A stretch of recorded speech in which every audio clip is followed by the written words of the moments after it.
Assalamualaikum warahmatullahi wabarakatuh. Perkenalkan, saya Erika Rihadatul Aisyah, mahasiswi program studi Pendidikan Agama Islam.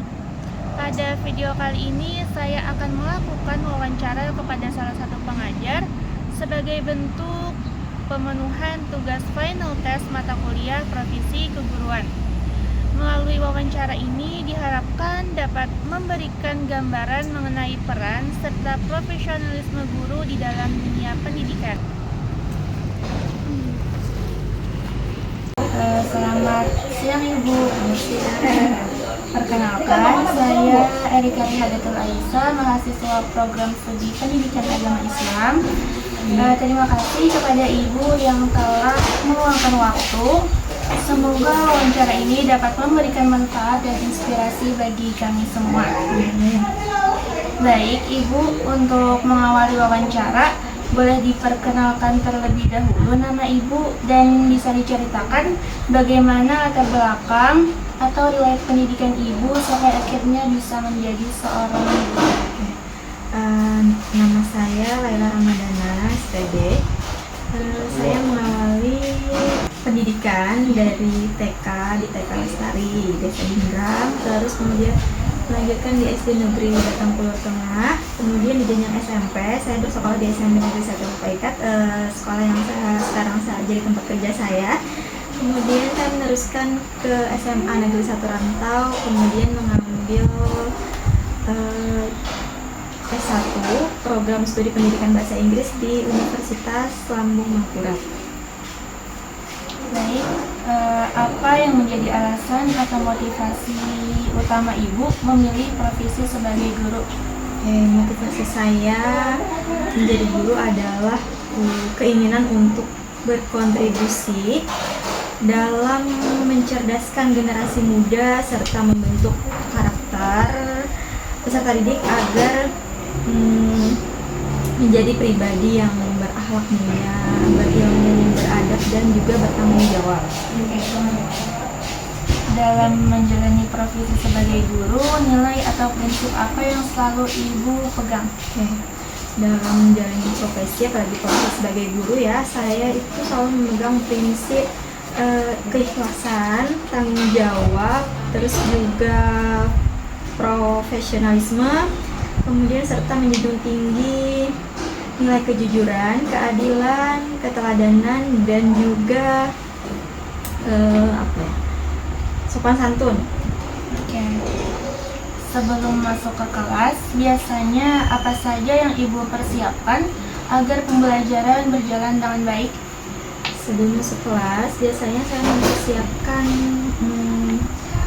media ajar atau perangkat ajar seperti RPP atau modul ajar. Kemudian juga saya mempersiapkan media ajar, kemudian juga metode dan strategi yang sesuai dengan nantinya yang sesuai dengan materi yang akan saya ajarkan. Juga kemudian saya mempersiapkan asesmennya. Metode pembelajaran apa yang paling sering Ibu gunakan di kelas dan mengapa metode tersebut dipilih? Saya sering menggunakan beberapa metode seperti tanya jawab, diskusi, juga presentasi. Juga saya menggunakan pembelajaran berbasis proyek. Nah, itu karena dalam pembelajaran berbasis proyek ini itu akan mendorong keaktifan siswa, melatih mereka berpikir kritis, dan juga meningkatkan pemahaman konsep tersendiri dari pembelajaran itu. Mengingat kemampuan siswa yang berbeda-beda, bagaimana cara Ibu menyesuaikan pembelajaran agar semua siswa bisa mengikuti?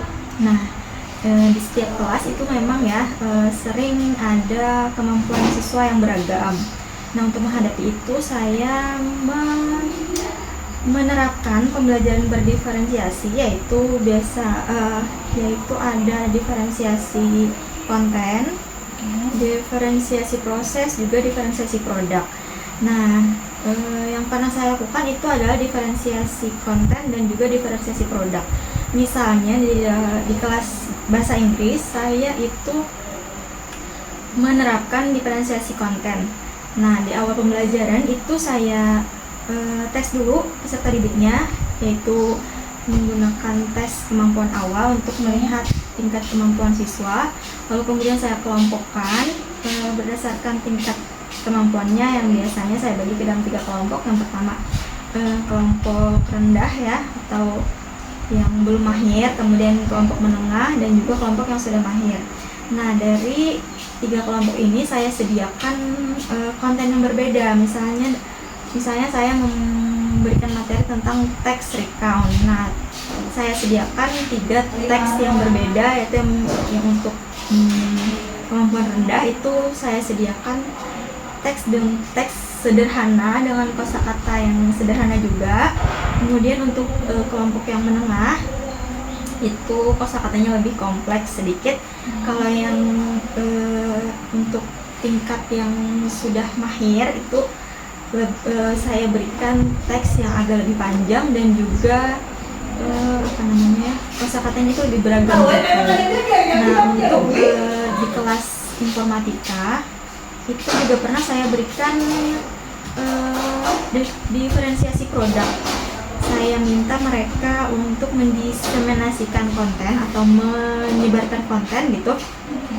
Nah, ini hasilnya mereka terserah mereka gitu, mau berbentuk video kah, atau misalnya poster kah, atau kolase foto. Nah, itu biasanya seperti itu.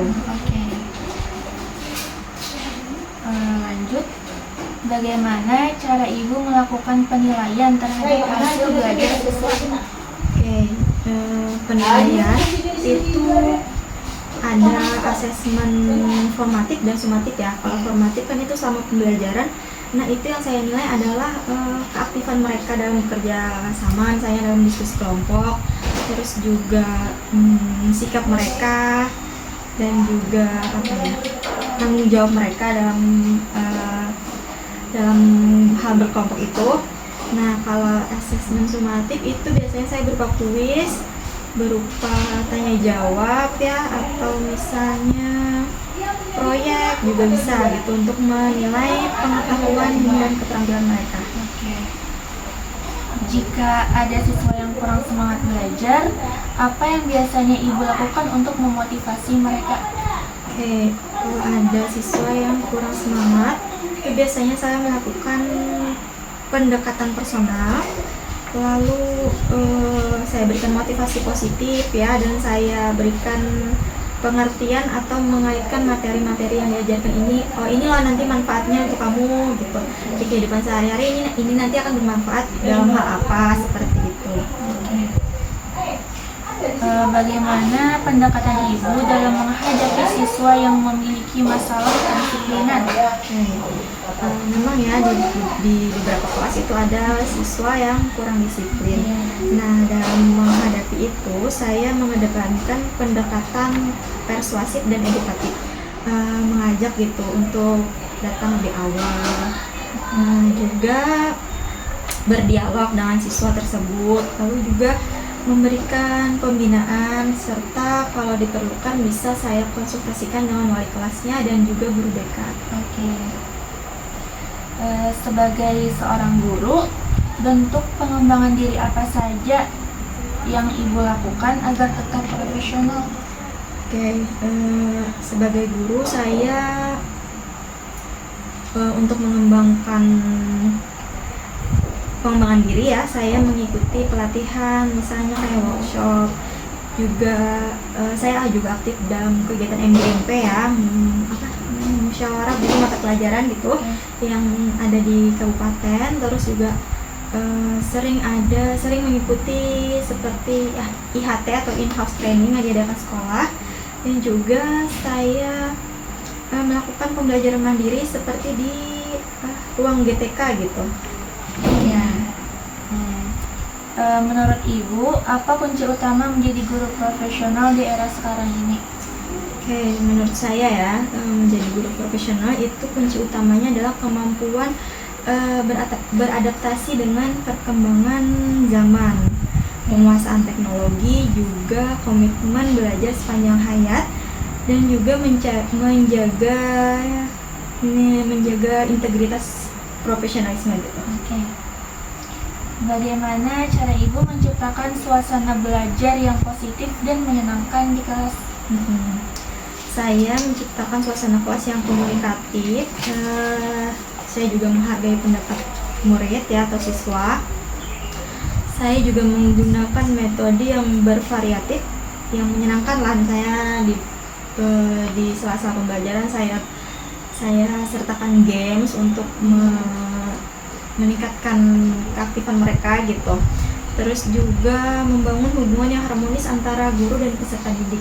Jadi jadikan teman gitu supaya mereka tidak terlalu tegang dan juga ibaratnya tuh ada gap gitu antara murid dan guru. Oke. Dalam kehidupan sehari-hari sebagai guru, bagaimana Ibu memahami dan menerapkan kode etik guru? Kode etik ya, saya menerapkan kode etik guru dengan cara bersikap adil pada setiap peserta didik, terus juga menghormati siswa, lalu menjaga profesionalisme dan juga serta menjadi teladan baik itu dari perbuatan dan juga perkataan. Oke. Dalam kompetensi pedagogik, bagaimana Ibu memastikan bahwa siswa benar-benar memahami materi yang diajarkan? Oke, untuk memastikan pemahaman siswa, saya itu biasanya melakukan umpan balik atau refleksi di akhir-akhir pembelajaran.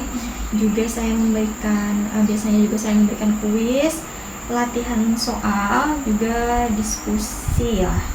Seperti itu. Sebagai teladan bagi siswa, bagaimana Ibu menjaga sikap dan kepribadian di lingkungan sekolah? Saya menjaga sikap dengan cara bersikap santun dan juga disiplin, konsisten, lalu juga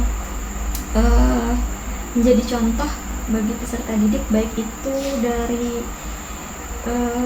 perkataan maupun tindakan. Oke. Menurut Ibu, apa tantangan terbesar dunia pendidikan di era global saat ini? Oke, di era global seperti sekarang ini ya, tantangan terbesarnya menurut saya adalah perkembangan teknologi yang sangat cepat. Ya, terus juga perbedaan akses pendidikan sekarang juga sudah lebih maju ya, dan juga menurut saya lebih dominan itu pembentukan karakter dari peserta didik itu di tengah arus informasi yang sangat cepat sekarang ya. Betul. Bagaimana cara Ibu menghadapi perkembangan teknologi yang semakin pesat dalam dunia pendidikan? Menurut saya untuk menghadapi kemajuan teknologi sekarang itu dengan cara ya kita sebagai guru harus mempelajari atau menguasai dan berupaya memanfaatkan teknologi itu sebagai sarana pembelajaran, lalu juga meningkatkan literasi digital dan juga membimbing siswa nih agar lebih bijak menggunakan teknologi dan sosial media. Lanjut, strategi apa yang Ibu terapkan agar siswa siap bersaing di era global dan digital? Oke, untuk mempersiapkan siswa dalam era digital seperti sekarang ya, saya tuh melatih keterampilan berpikir kritis peserta didik, terus juga mengajarkan mereka untuk berkolaborasi, berkomunikasi yang baik lah, seperti itu. Terus juga melatih kreativitas mereka dan juga serta tuh saya menanamkan untuk lebih banyak membaca gitu, membandingkan yang mana yang informasi yang valid lah atau yang tidak valid. Terus juga menerapkan atau mengajarkan karakter positif untuk peserta didik itu. Oke. Selama mengajar, pengalaman apa yang paling berkesan bagi Ibu? Oke, pengalaman yang paling berkesan bagi saya itu adalah ketika peserta didik yang awalnya kesulitan belajar, yang tidak tahu, belum memahami suatu materi gitu, akhirnya bisa kemudian memahami dan menunjukkan perkembangannya dalam pembelajaran itu. Oke. Lanjut, hal apa yang ingin Ibu tingkatkan atau perbaiki dalam proses pembelajaran ke depan? ingin saya perbaiki ya, jujur saya masih agak kurang dalam teknologi ini, jadi saya ingin meningkatkan pemanfaatan teknologi yang lebih lagi dalam pembelajaran di kelas, dan juga inovasi pembelajaran yang lebih efektif dan menarik bagi siswa. Iya, oke. Baik, terakhir, apa harapan Ibu untuk masa depan pendidikan di Indonesia? Oke, untuk harapan saya berharap tuh pendidikan di Indonesia semakin maju, merata, berkarakter, dan juga mampu mencetak generasi yang cerdas, berakhlak, dan siap menghadapi tantangan global. Oke. Baik, terima kasih banyak kepada Ibu atas waktu, ilmu, dan pengalaman yang telah dibagikan. Dari wawancara ini, saya mendapatkan banyak pelajaran berharga tentang pentingnya peran guru dalam dunia pendidikan. Semoga apa yang telah disampaikan dapat menjadi inspirasi bagi kami sebagai calon pendidik. Assalamualaikum warahmatullahi wabarakatuh. Baiklah, dari wawancara tadi dapat kita simpulkan bahwasanya guru memiliki peran yang sangat penting dalam mendidik dan membimbing siswa. Tidak hanya dalam penyampaian materi, tetapi juga dalam pembentukan sikap dan karakter. Guru dituntut untuk profesional, mampu menyesuaikan pembelajaran dengan kondisi siswa, serta mampu mengikuti perkembangan teknologi. Dengan komitmen dan pengembangan diri yang berkelanjutan, guru mampu menciptakan pembelajaran yang efektif dan bermakna. Mungkin itu saja yang dapat saya sampaikan. Kurang lebihnya mohon dimaafkan. Wassalamualaikum warahmatullahi wabarakatuh.